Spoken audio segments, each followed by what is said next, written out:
सो dear students, इस video में हम पढ़ेंगे movement of inertia of a ring कैसे फाइंड आउट करते हैं। पिछले वीडियो में हमने थ्योरम ऑफ पैरेलल एक्सिस और थ्योरम ऑफ परपेंडिकुलर एक्सिस को स्टडी किया और इस रिंग का movement of inertia find out करने से पहले मैं आपको एक इम्पोर्टेंट टॉपिक और डिस्कस करना चाहता हूँ, radius of gyration. Radius of gyration को रिप्रेजेंट किया जाता है बच्चों जनरली के से। K is the representation of radius of gyration। तो मैं आपको बता दूं कि रेडियस ऑफ जायरेशन एक्चुअल में क्या है। सपोज करते हैं कि आपके पास कोई एक बॉडी है और ये इसका एक्सिस ऑफ रोटेशन है, तो इस बॉडी का जो एक्चुअल डिस्ट्रीब्यूशन ऑफ मास है वो अलग अलग जगह पर पूरी बॉडी के अंदर डिस्ट्रीब्यूटेड है और आप इस बॉडी का moment of inertia m1r1 square plus m2r2 square इस तरीके से फाइंड आउट कर सकते हैं। तो सपोज कीजिए कि हमने इसका moment of inertia find out कर लिया। Okay fine, now let us suppose this is total mass m। अब यही जो एक्सिस ऑफ रोटेशन यही ले लेते हैं और एक पॉइंट मास मान लेते हैं, सेम मास m। इस पॉइंट मास को किस जगह पर रखें, इसका मूवमेंट ऑफ इनर्शिया इतना ही रहे जितना इस बॉडी का था। सपोज करते हैं कि वो जो डिस्टेंस है वो है k, तो इसे बोलते हैं रेडियस ऑफ जायरेशन। यानी radius of gyration axis of rotation से उस पॉइंट तक का डिस्टेंस है जहां पर अगर हम पूरी बॉडी का मास सपोज कर लें कि वहां पर कंसंट्रेटेड है तो मूवमेंट ऑफ इनर्शिया चेंज नहीं हो या फिर उतना ही रहे जितना एक्चुअल मास डिस्ट्रीब्यूशन के अकॉर्डिंग मूवमेंट ऑफ इनर्शिया था। यानी हमारे पास दो कंडीशन है, एक एक्चुअल मास डिस्ट्रीब्यूशन से मूवमेंट ऑफ इनर्शिया कैलकुलेट किया, उतना ही मूवमेंट ऑफ इनर्शिया आना चाहिए अगर हम उस मास को किसी एक पॉइंट पर सपोज कर लें और उसका movement of inertia find out करें। So this is radius of gyration.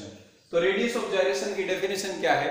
It is the distance of a point where the whole mass of a body is supposed to be concentrated and the moment of inertia remains same, the distance from axis of rotation. It is the distance from axis of rotation where the whole mass of a body is supposed to be concentrated and the moment of inertia remains same. इसे हम बोलते हैं radius of gyration। तो radius of gyration और moment of inertia को लिखा जाता है, moment of inertia is equal to mass into radius of gyration square। It means you can write I is equal to mk square। Moment of inertia is equal to m into k square। Fine।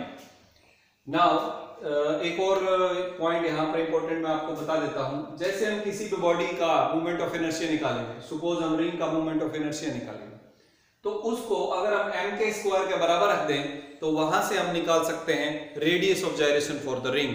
इसी प्रकार disc के लिए या किसी भी body का movement of inertia आप calculate करें, उसे m के स्क्वायर के बराबर रखें तो आप उस बॉडी के मास डिस्ट्रीब्यूशन के लिए radius of gyration find out कर सकते हैं। So this is the concept of radius of gyration. Now we will discuss about movement of inertia of a ring. अब हम रिंग के मूवमेंट ऑफ इनर्शिया की बात करेंगे। Before that let me also make you clear one more point. This body suppose is made up of many particles of masses m1, m2, m3 up to mn, and the moment of inertia of the first particle will be I1. So I1 will be equal to m1 r1 square. Similarly I2 is equal to m2 r2 square. So total moment of inertia will be equal to what? The total moment of inertia will be equal to m1 r1 square, m2 r2 square and up to mn rn square। अब क्योंकि ये एक body है और इसके सभी particles को हम आइडेंटिकल मान सकते हैं, now suppose this body is made up of identical particles, means they all are having same मास।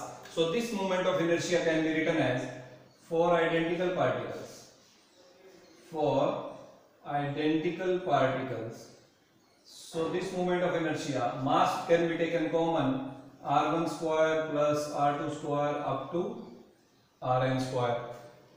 अब हम क्या कर सकते हैं, इस मोमेंट ऑफ इनर्शिया में राइट साइड में n से मल्टीप्लाई और n से डिवाइड अगर हम कर दें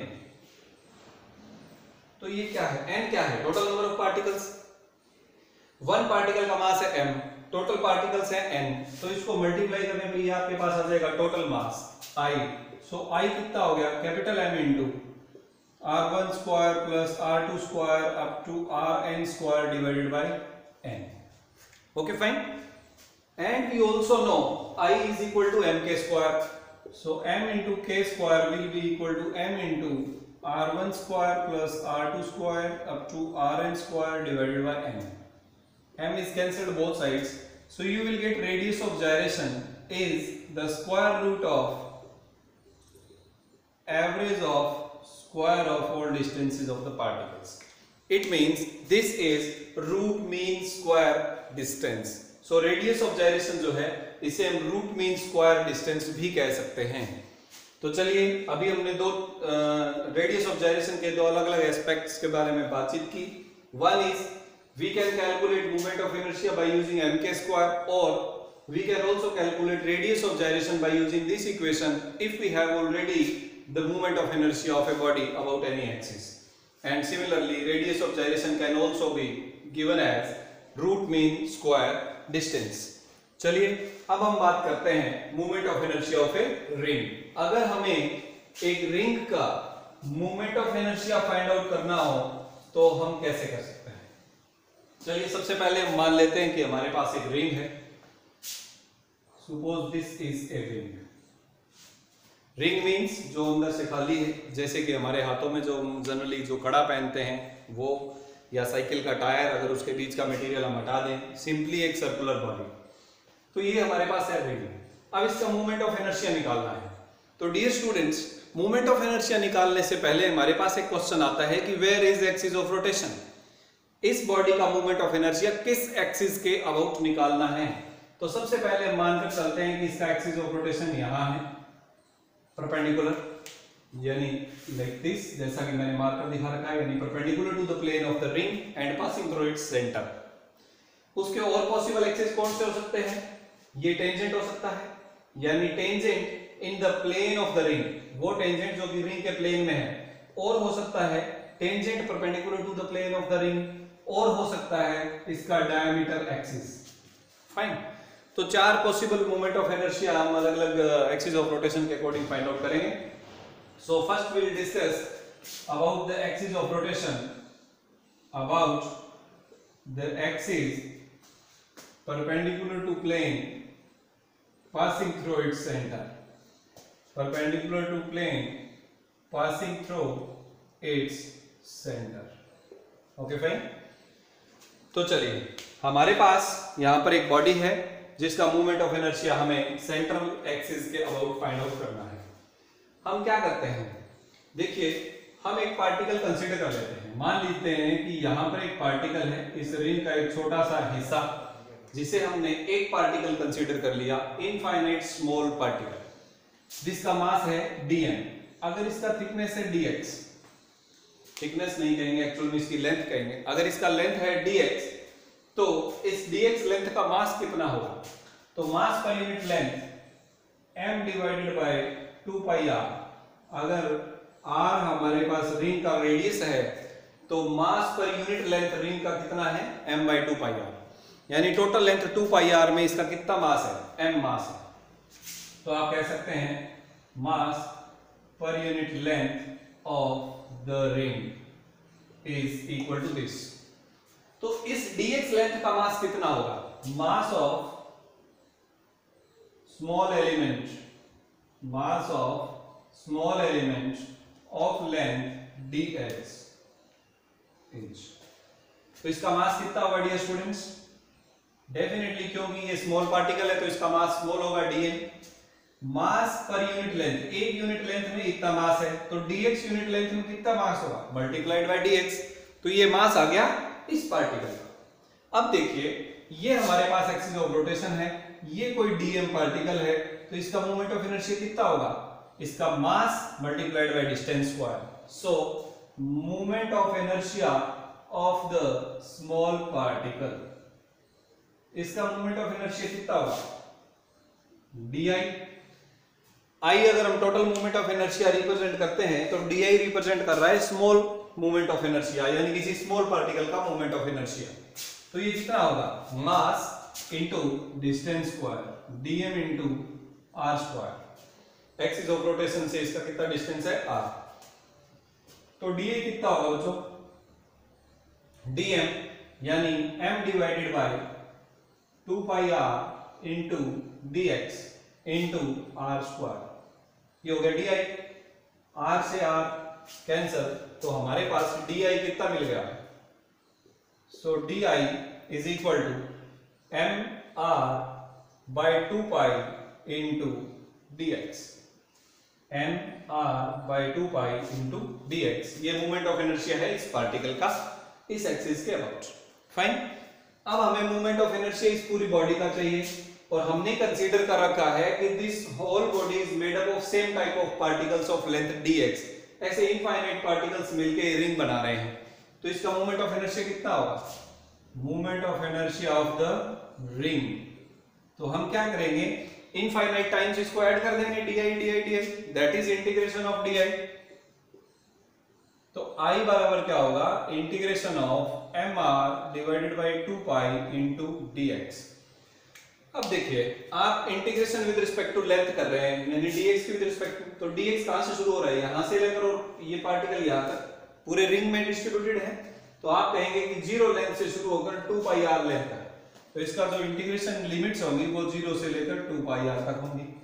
सो I will be M R divided by 2x into M R divided by 2 pi into dx का इंटीग्रेशन x, लिमिट 0 से 2 पाई r, तो I कितना होगा, M R divided by 2 pi into, पहले x वेरिएबल है, इसकी जगह अपर लिमिट रखेंगे 2 पाई r, तो x की जगह आ गया 2 पाई r माइनस x की जगह 0, तो देखिए 0 ऑलरेडी हट गया, 2 पाई से 2 पाई कैंसल, तो एम आर इंटू r बराबर आ जाएगा एम आर स्क्वायर, तो मूवमेंट ऑफ इनर्शिया हमारे पास आ गया एम आर स्क्वायर। तो dear students, M R square is the movement of inertia of this ring about an axis perpendicular to its plane and passing through its centre. तो ये हमारे पास एक axis हमने कैलकुलेट कर लिया। अब हम अगर एक्सिस ऑफ रोटेशन को चेंज कर दें, अगर हमारा एक्सिस ऑफ रोटेशन यहां ना होकर यहां से पास हो रहा हो या यहां से पास हो रहा हो, यानी एक्सिस ऑफ रोटेशन इसके टेंजेंट से पास हो रहा है और ये टेंजेंट इसी के प्लेन में है, सपोज अगर ये एक्स वाई प्लेन में है तो ये टेंजेंट इसी के प्लेन में है, ओके फाइन। तो दूसरा एक्सिस है अबाउट एन एक्सिस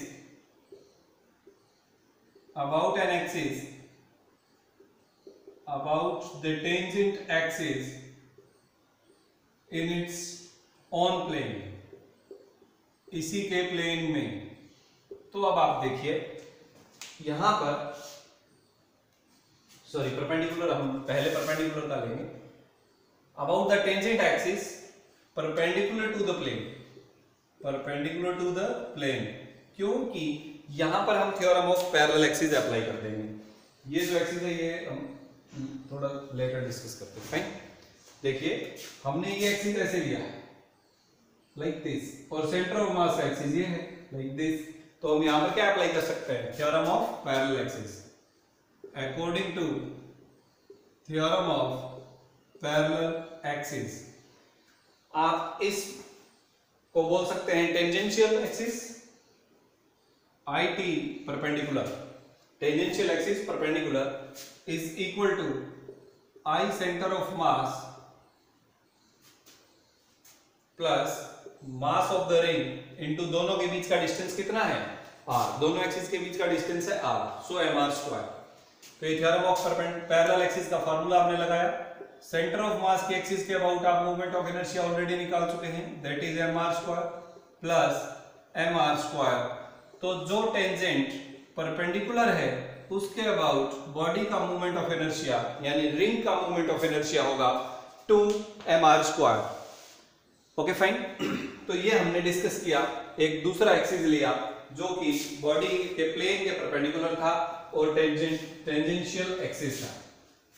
अब हम बात करते हैं एक तीसरा एक्सिस जो कि डायमीट्रिक है, यानी about an axis या about the diameter, simply you have to say about the diameter। अगर हमारे पास एक्सिस ऑफ रोटेशन जो है वो इसका डायमीटर हो लाइक दिस, ये एक्सिस हमने ले लिया x x डैश, यानी सपोज ये मार्कर हमारे पास एक्सिस है और इस प्रकार से रिंग है और इस प्रकार से वो रोटेट कर रहा है, ये रिंग ऐसे रोटेट करेगा। Okay fine. तो फिर हम इसका मोमेंट ऑफ इनर्शिया कैसे कैलकुलेट करें? चलिए हम ऐसे दो एक्सिस ले लेते हैं जो कि एक दूसरे के परपेंडिकुलर हो। एक हमने ले लिया एक्स एक्स डैश, एक हमने ले लिया वाई वाई डैश। डेफिनेटली जितना moment of inertia x X dash के अबाउट होगा उतना ही वाई वाई डैश के अबाउट होगा। यानी ये जो रिंग है, देखिए यहाँ पर बाय एनी चांस मेरे पास कोई रिंग नहीं है बट इट्स ओके। चलिए एक बार के लिए मैं इसे रिंग मान लेता हूँ। वैसे रेक्टेंगल है, अगर ये ऐसे रिंग हो और ये एक्सिस ऑफ रोटेशन हो तो ये ऐसे रोटेट करेगा, और अगर हमारा एक्सिस ऑफ रोटेशन ऐसे हो तो ये ऐसे रोटेट करेगा। यानी चाहे ऐसे रोटेट करे या ऐसे रोटेट करे, दोनों ही कंडीशन में इसका मोमेंट ऑफ इनर्शिया सेम होगा। So moment of inertia about X X dash and moment of inertia about Y Y dash will be the same. और ये मोमेंट ऑफ इनर्शिया पहले से जानते हैं, वो एक्सिस जो परपेंडिकुलर है और इसके प्लेन से पास हो रही है, तो हम कहेंगे in this case moment of inertia about center of mass axis equal to I xx dash plus I yy dash। इसका मोमेंट ऑफ इनर्शिया इसके बराबर है। थ्योरम ऑफ परपेंडिकुलर एक्सिस हमने यहां पर अप्लाई किया। अब इन दोनों, क्योंकि ये दोनों बराबर हैं, तो हम इसे लिख सकते हैं 2 of I xx dash। तो सेंटर ऑफ मास का मोमेंट ऑफ इनर्शिया हम ऑलरेडी कैलकुलेट कर चुके हैं, जो कि हमारे पास mr स्क्वायर है। So mr square is equal to 2 into id। X X dash को आप डायमीटर बोल दीजिए, तो हमने लिखा id, तो डायमीटर के अबाउट मोमेंट ऑफ इनर्शिया कितना आ गया हमारे पास, mr square divided by 2। So dear students, this is the moment of inertia of the ring about the diametric axis. तो डायमीटर के अबाउट हमने मोमेंट ऑफ इनर्शिया निकाल लिया। चलिए अब अगर हमें अपना जो एक्सिस है वो टेंजेंट ले लेते हैं इसी के प्लेन में, जैसे कि like this, tangent in its own plane. Okay fine. तो नंबर 4 पर आ जाता है अबाउट एन एक्सिस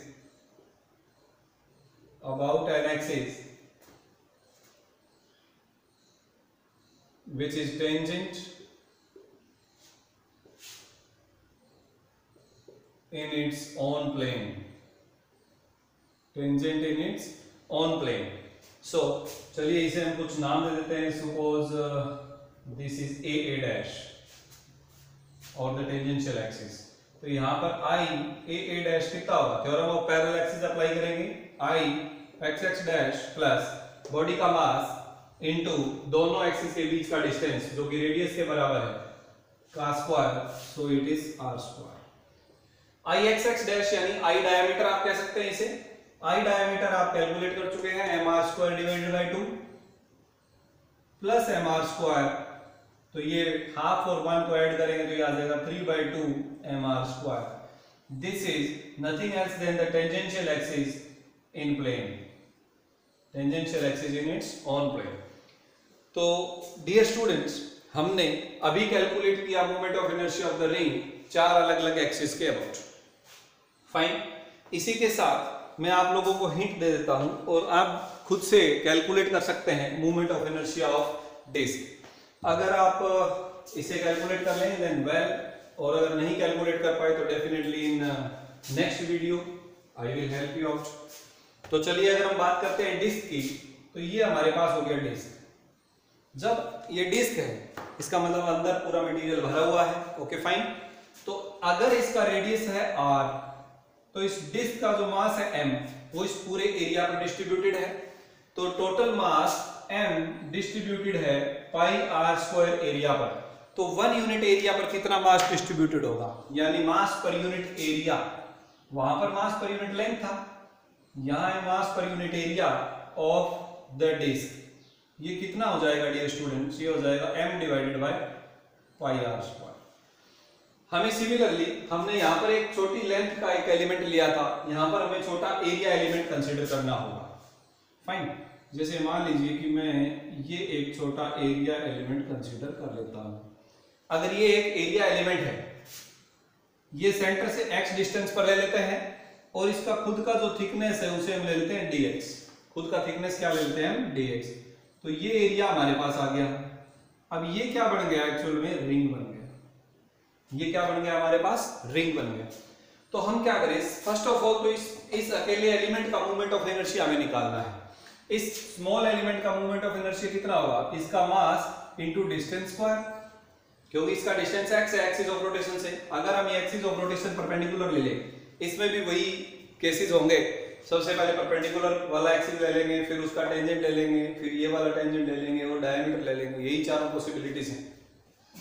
तो मोमेंट ऑफ इनर्शिया इस स्मॉल एलिमेंट का क्या होगा, dm into x square. dm क्या है, इसका मास। इसका मास हम कैसे निकालेंगे, यूनिट एरिया का मास इतना है, तो इसका एरिया अगर हमें पता चल जाए उससे मल्टीप्लाई कर देंगे, we will get the mass. तो इसका एरिया कितना है, area of element, area of the element. इसका एरिया है इसकी length into thickness 2πx into dx। देखिए इसकी लेंथ है 2πx और इसकी ब्रेड्थ है dx, दोनों को मल्टीप्लाई करेंगे हमें एरिया मिल गया 2πx dx। एक यूनिट एरिया में इतना मास है, तो इतने एरिया में कितना मास होगा, यानी mass of the element is equal to dm is equal to m divided by pi R square into 2πx dx। ये हमें मिल गया इसका मास। अब हमें चाहिए इसका मोमेंट ऑफ इनर्शिया, तो इसका मोमेंट ऑफ इनर्शिया कितना होगा, di बराबर होगा dm यानी m divided by pi R square into 2πx dx multiplied by distance square means x square. तो आप यहां पर पाई से पाई कैंसिल कर देंगे, तो हमें क्या मिला, m 2m divided by r square into x cube dx, ये आ गया di। तो आपको आई चाहिए, पूरी बॉडी का मूवमेंट ऑफ इनर्शिया चाहिए, तो ये क्या होगा, इसका इंटीग्रेशन होगा 2m divided by r square into x cube dx। इसका इंटीग्रेशन कहां से कहां तक, ये जो रिंग है, ये रिंग यहां भी हो सकता था, यहां भी हो सकता था, यहां भी हो सकता था, लाइक ये 0 से शुरू होकर यहां तक जाएगा r तक। तो इंटीग्रेशन लिमिट हमारे पास होगी 0 से r। तो 2m divided by r square बाहर आ जाएगा, इसका इंटीग्रेशन हो गया x क्यूब डिवाइडेड बाय 3 और अपर लिमिट r पुट करेंगे तो ये हो जाएगा r क्यूब डिवाइडेड बाय 3। तो r स्क्वायर से 2 पावर कैंसिल, तो ये हमारे पास मिल गया 2/3 mr। This is 2/3 m into r।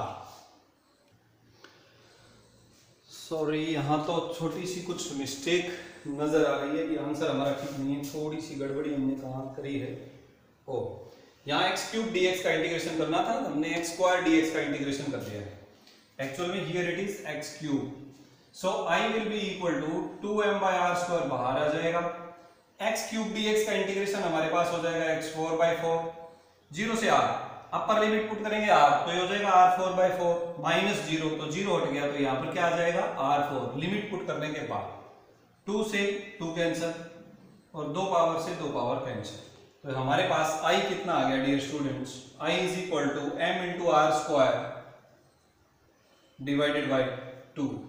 तो ये आ गया मूवमेंट ऑफ इनर्शिया रिंग का उस एक्सिस के अबाउट जो कि डिस्क का मूवमेंट ऑफ इनर्शिया उस एक्सिस के अबाउट जो कि इसके प्लेन के परपेंडिकुलर है और इसके सेंटर से पास हो रही है। अभी इसमें भी आगे सेम केसेस रहेंगे। आप सेकंड इसका एक्सिस ले लेंगे tangent and perpendicular to plane, फिर तीसरा आपके पास आ जाएगा डायमीटर और चौथा आ जाएगा डायमीटर के पैरेलल टेंजेंट। तो ये 4 पॉइंट यहाँ भी रहेंगे। तो आप इन चारों को आई होप, क्योंकि ये रिंग और डिस्क का आगे के केसेस अप्रोक्सीमेटली सेम तरीके से आप डील कर सकते हैं। सो आई होप कि you will solve by yourself, and if you feel any problem then you can share in YouTube comment box or on my WhatsApp. So घर पर रहें, सुरक्षित रहें और पढ़ते रहें। जय हिंद।